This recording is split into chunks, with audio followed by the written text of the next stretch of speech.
kira-kira 3.000 halaman. Dia udah bagus. Nah, saudara yang belum jelas detail itu sesuai dengan kami kemarin dengan Presiden, ini bisa diakses naskah ini oleh publik. Saudara nanti akan diberi websitenya Setkap ya, websitenya Setnek itu sudah langsung ini menyiarkan lengkap, karena tadi banyak wartawan yang kirim WA ke saya, Pak kami minta filenya langsung aja, terus Setnek sudah memasang ini semua. Jadi yang disampaikan Pak Doviri tadi sudah ada di situ semua rincian-rinciannya secara lebih detail sampai pada tingkat terkecil, itu sudah ada. Baiklah saudara, saya kira sudah jelas, tetapi kalau ada yang mau tanya, kita berhenti sampai jam 12. Saya tahu saudara wartawan itu biasanya buru-buru dengan berita. Silakan yang mau tanya. Dari Simpo TV, Pak. Simpo TV. Tempo? Ya, Simpo, Pak. Simpo. Oh ya. Saya duduk ya Pak, izinnya Pak. Ya. Tes.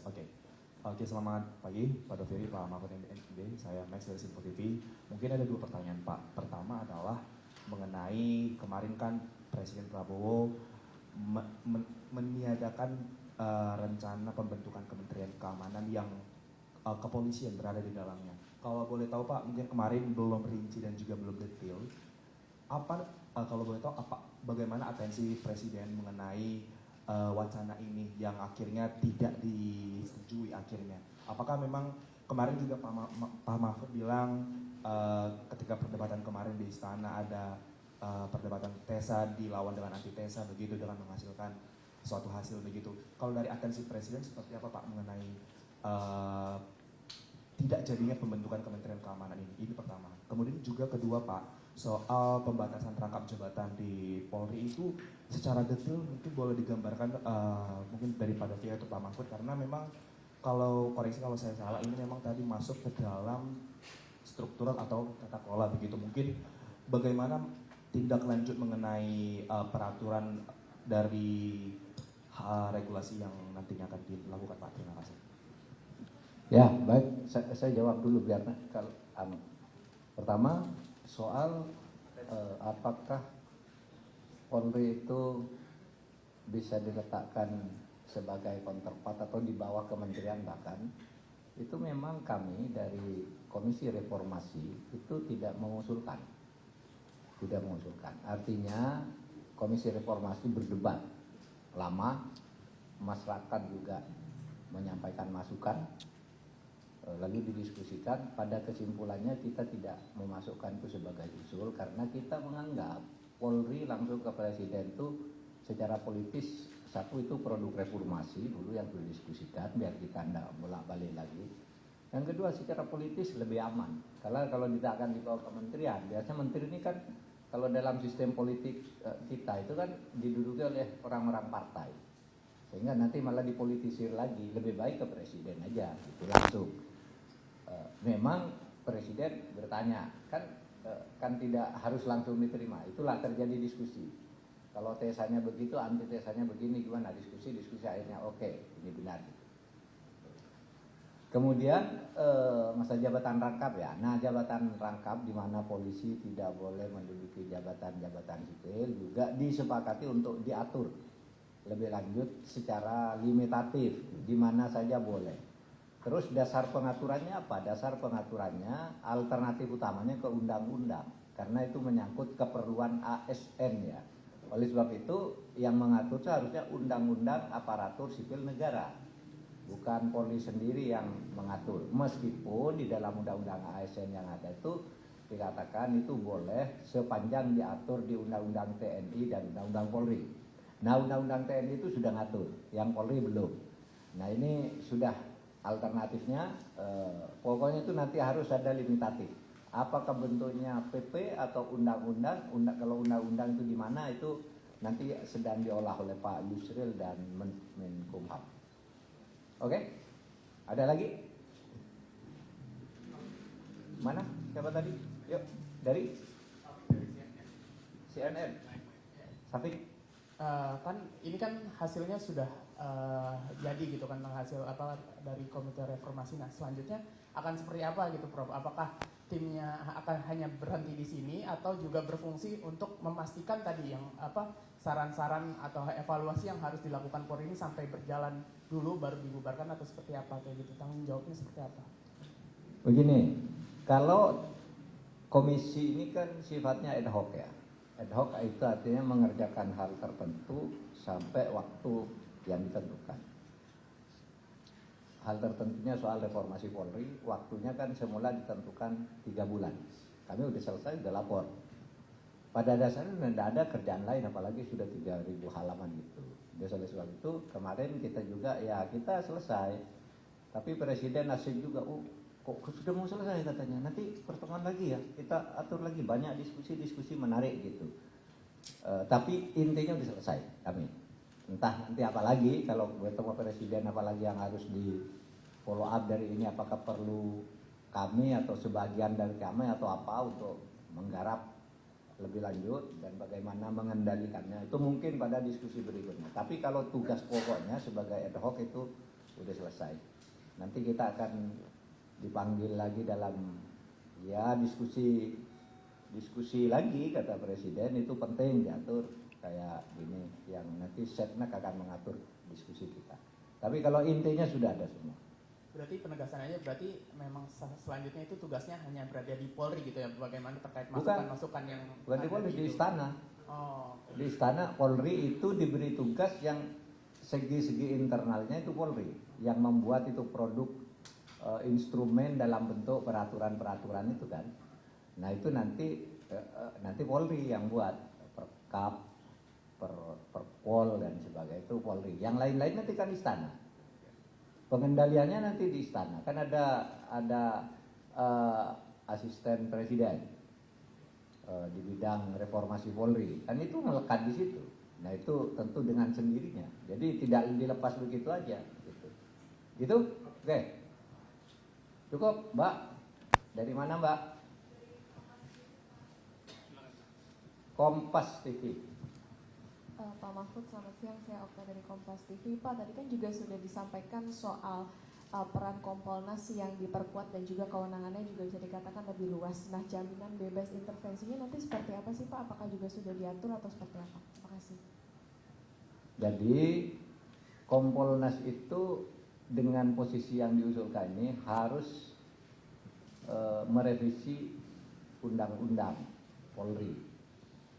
Jadi undang-undang Polri pasal, saya tidak tahu pasalnya, lupa. Nanti buka aja sendiri. Kompolnas itu diatur dalam pasal itu nanti akan direvisi sehingga Kompolnas akan dinyatakan adalah lembaga, kalimat saya, nanti kalimat undang-undangnya terserah, lembaga independen yang menjadi pengawas internal Polri, pengawas eksternal Polri, ya, yang dibiayai oleh APBN. Karena ini kan orang, wah kalau dibiayai Polri sendiri nanti dibawa lagi gitu. Pada waktu itu ada eksplisit teman-teman tulis bahwa ini dibiayai sendiri dengan APBN gitu.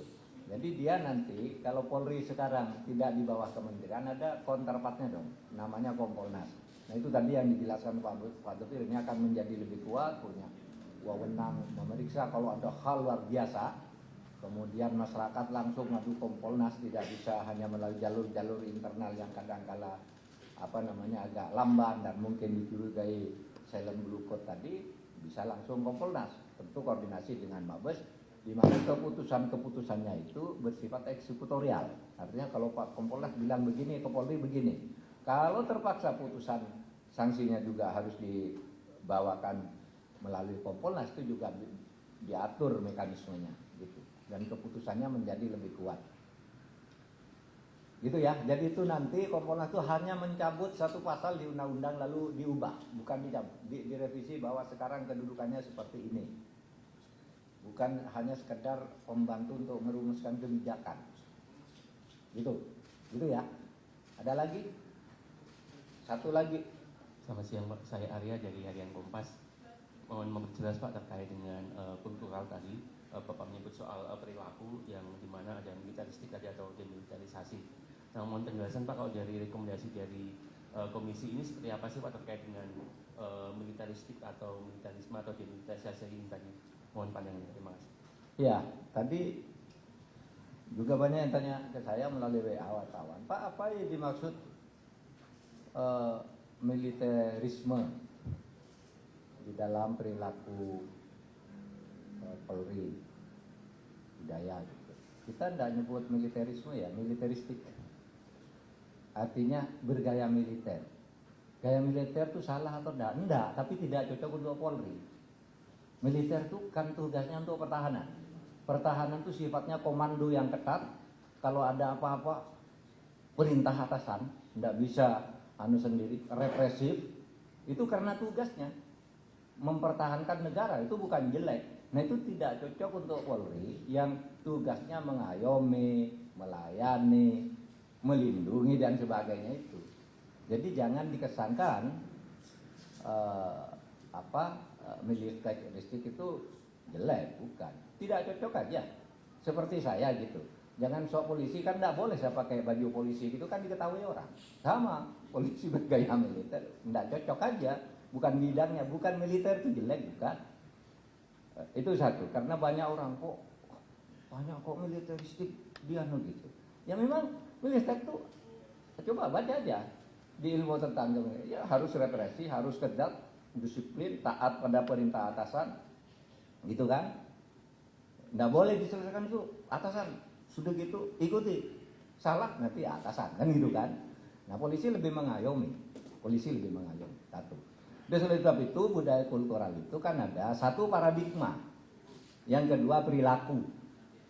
Nah paradigmanya itu harus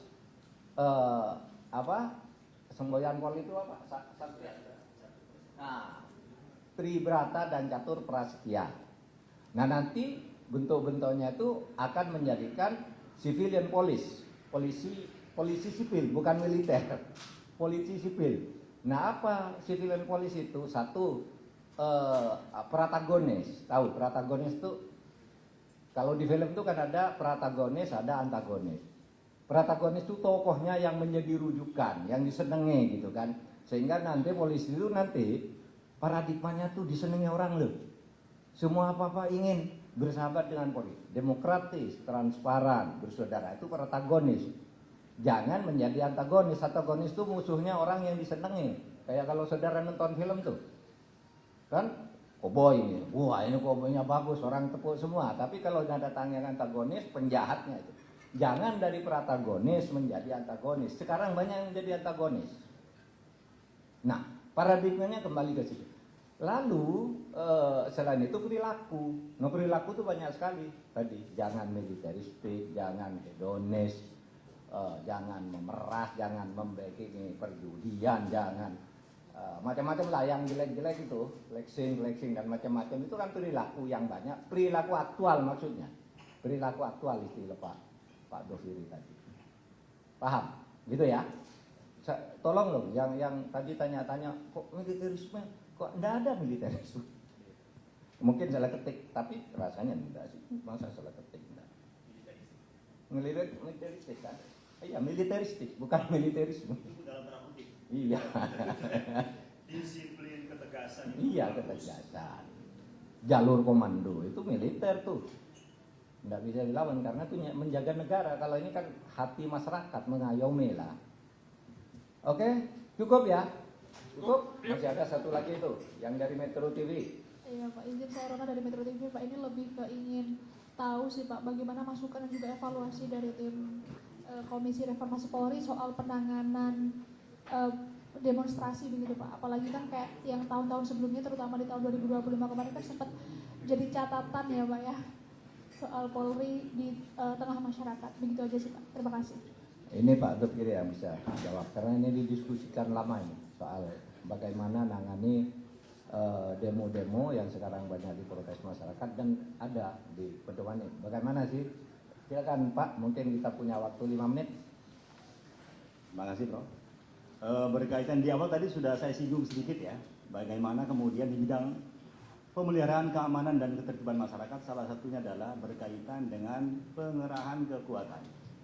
Pengerahan kekuatan itu contohnya ketika bagaimana menangani unjuk rasa. Inilah perlunya diatur. Kalau yang lama itu keputusan aja Kep 16 terkait dengan penanganan pengendalian massa. Ada lagi Cap 9 berkait dengan lapis-lapis kekuatan, ya. Kemudian ada juga Protap 01 tahun 2010 berkaitan dengan tindakan apabila ada ditemui situasi anarkis. Nah, ini ke depan kita rekomendasikan ada Perpol dan Perkap yang harus dirubah tadi. Ya, Pak Kapolri sendiri kan sudah mulai merespon. Ke depan terkait penanganan unjuk rasa itu bukan sifatnya pengamanan, tetapi pelayanan. Nah, ini salah satu jargonnya, ya. Nah, inilah ke depan yang kemudian akan diatur, akan dibuat Perkap maupun Perpol yang baru, ya. Jadi kalau kemarin itu sifatnya eskalasi. Jadi lapis-lapis penggunaan kekuatan Cap 09 itu kan tadi, apabila dihadapi dengan ini akan nah seperti itu. Padahal ke depan harus deeskalasi, ya. Lebih mengedepankan misalnya negosiator di situ, ya. Sehingga jangan sampai kemudian terjadi setiap unjuk rasa berakhir dengan bentrok, ya. Polisi tugasnya itu kan melayani saja. Mana yang akan dituju? Nah, oleh karena itu komunikasi yang dijalin harus bagus. Ini ke depan kita harapkan seperti itu. Dan saya kira Pak Kapolri sudah memulai, ya, beberapa unjuk rasa dilakukan dengan pola-pola yang lebih humanis tadi. Ke depan akan diatur seperti itu. Jadi menjauhi tindakan-tindakan yang sifatnya bersifat kekerasan. Kira-kira seperti itu. Baik. Tambahan rekan-rekan sekalian, ya. Tadi berkaitan ditanyakan bagaimana tindak lanjutnya dari rekomendasi ini. Jadi begini.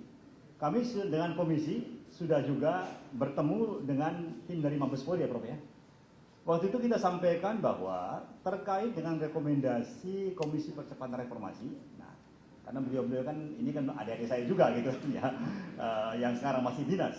Saya lebih menyampaikan jadikan momentum reformasi Polri kali ini, ya, adalah untuk kita menatap bagaimana organisasi Polri ini ke depan.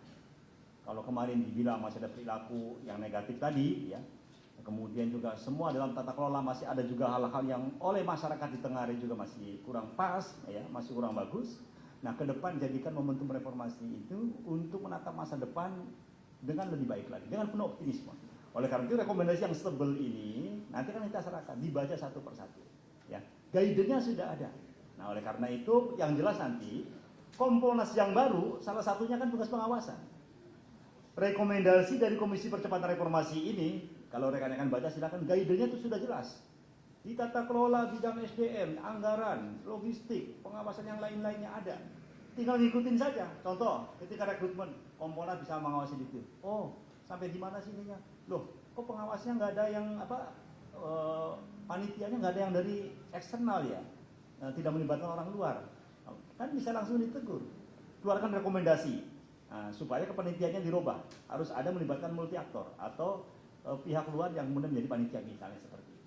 Nah, yang kedua selain Kompolnas, kebetulan saya juga penasihat khusus Presiden bidang Kamtimas dan Reformasi Polri.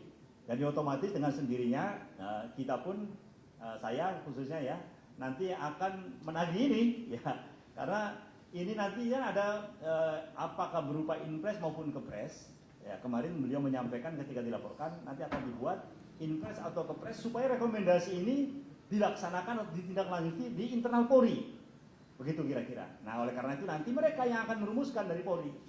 Contoh misalnya terkait dengan bagaimana di pemeliharaan keamanan dan ketertiban masyarakat itu semua anggota di lapangan harus dilengkapi dengan body kamera. Gitu kan, ya. Nah, tapi kan tidak bisa dalam setahun selesai. Oleh karena itu perlu ada tahapan, jangka pendek, jangka sedang, jangka panjang. Sama pengaturan-pengaturan yang lain, misalnya di bidang logistik. Bagaimana terpenuhinya standar minimum esensial, standar minimal peralatan yang digunakan oleh Polri. Oh, tahun depan bisa nggak? Oh, enggak, masih 5 tahun lagi misalnya. Silakan. Tahapannya seperti apa? Jangka pendek, jangka sedang, jangka. Yang lain-lain pun seperti itu. Nah, oleh karena itu saya dan Kompolnas juga nanti sama. Ketika dari rekomendasinya ini sampai di mana kemudian ditindaklanjuti oleh internal Polri. Jadi kira-kira seperti itu untuk kedepannya. Ya, baik. Baik. Terima kasih. Halo, ya, terima kasih banyak atas perhatian saudara. Nanti dibaca sendiri, saudara. Satu hal, ketika kami memulai bekerja komisi ini, kita mencari dokumen. Sebenarnya arah reformasi Polri yang sangat bagus pada awal 2000 itu dokumennya seperti apa. Cari-cari tidak ada, sehingga yang banyak itu ternyata dilakukan secara spontan dan dibiarkan. Bilalah hasilnya baik. Gitu. Sehingga Pak Dovir itu menunjukkan ke kita, Pak hanya sekecil ini nih, reformasi Polri gitu. Tidak ada arahan yang bisa dikontrol terus menerus gitu. Yang dulu itu, pokoknya Polri lepas, lalu profesionalisme jalan sendiri gitu dan bagus hasilnya. Nah sekarang kita buatkan pedoman agar nanti orang bisa melihat dulu arahnya gini loh, yang disetujui oleh Presiden gitu, sehingga tidak berubah-ubah menurut kehendak sendiri di tengah jalan. Nah ini akan menjadi semacam peta jalan yang sudah jelas, seperti manual lah untuk melangkah dengan lebih bagus bagi pembangunan Polri ke depan. Baik, pertemuan ditutup. Assalamualaikum warahmatullahi wabarakatuh. Sambil baca bukunya Pak, jujur kamera.